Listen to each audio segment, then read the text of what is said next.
This is Meatball. Whee! He's one of 2 new bosses, only currently in the beta branch of the game, and today I'm going to show you the absolute easiest way to turn him into meatball soup. It's so easy that you can do it even close to the beginning of a run with beginning of the run HP and beginning of the run wands. You only really need a few things for this if you're careful. And to illustrate this, I am going to be doing this close to the beginning of a run with just 160 HP, the Tinker with Wands Everywhere perk that I got in the first Holy Mountain, and as an added tip, if you want to escape that first Holy Mountain and get back up into the mines, you can do that with just teleportation. Unstable Telly has a high chance of teleporting you downwards into the coal pits, but that's just fine because the coal pits happen to be filled with these bad enemies that bleed slime. Just add a little bit of that slime into your flask and shake it up a little bit, and soon enough you'll have normal Telly. With that, you can much more easily teleport upwards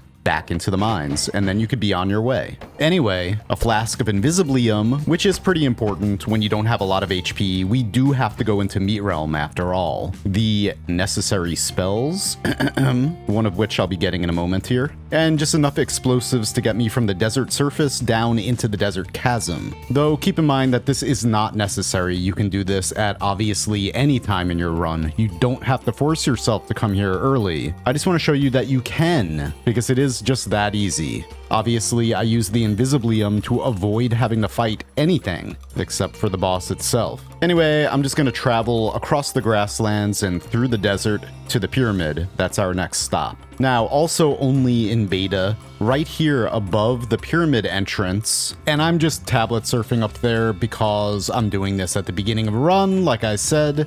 I don't have any way to teleport up there, but you typically would reach this with any kind of teleport bolt, small teleport bolt, or even circle of displacement, or teleportation, or unstable teleportation. Anyway, no matter how you do it, eventually you'll find this structure that is always here in every single normal mode run, in beta branch, of course. Destroying the outhouse will spawn the Touch of Gold spell, meaning that we have a guaranteed touch of that we can get in any run at the beginning of any run if you really want to. And that is the final piece of the puzzle that we need in order to basically, well, you'll see what happens to the boss. Now we just want to work our way back to the left across the desert, past the desert skull. And then I want to start digging down with explosions in order to reach the underground desert chasm. There are dangerous enemies in this biome, so that's why I have the Invisibilium with me. I'm just going to try to work my way down through the odd structures of the earth, avoiding any enemies.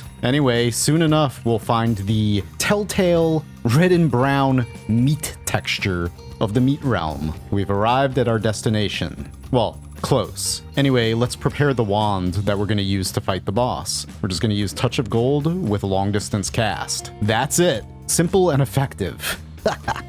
Now, I'm just going to work my way down along the left side of Meat Realm. I'm not actually going to go into the Meat Realm. We want to stay out of it for as long as we possibly can. Because as soon as we enter the Meat Realm, whatever HP you had, that's going to be your max HP until you defeat this boss. There's also a good amount of infighting amongst all the enemies of this area, so I'm going to try to keep my distance from most of them. Anyway, the boss arena, and thus the boss itself, is located not far away from the left-hand side of this biome, all the way at the bottom.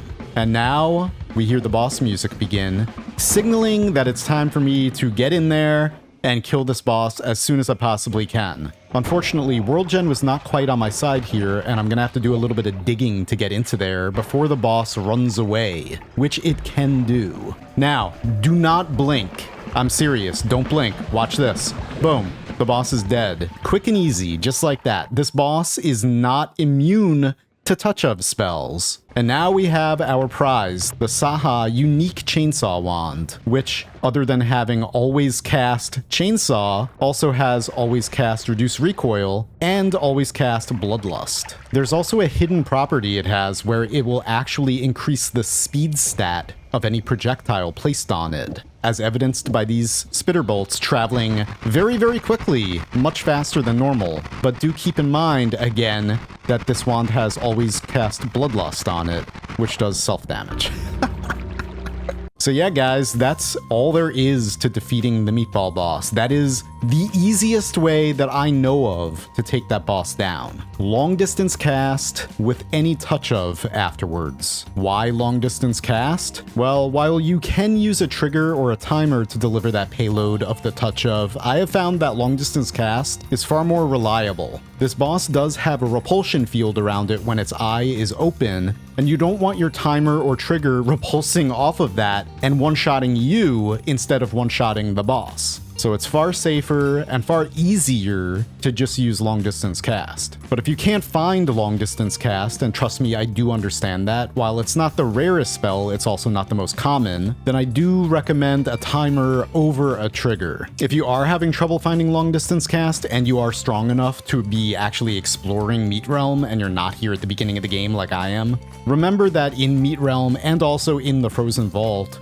you can find utility boxes. And the utility boxes have a much larger chance of containing long distance cast than just normal chests. Anyway, guys, there you have it. The absolute easiest way in existence to defeat the Meatball boss. I hope you have a great day. Thank you for watching. I hope it helps, and happy noiting.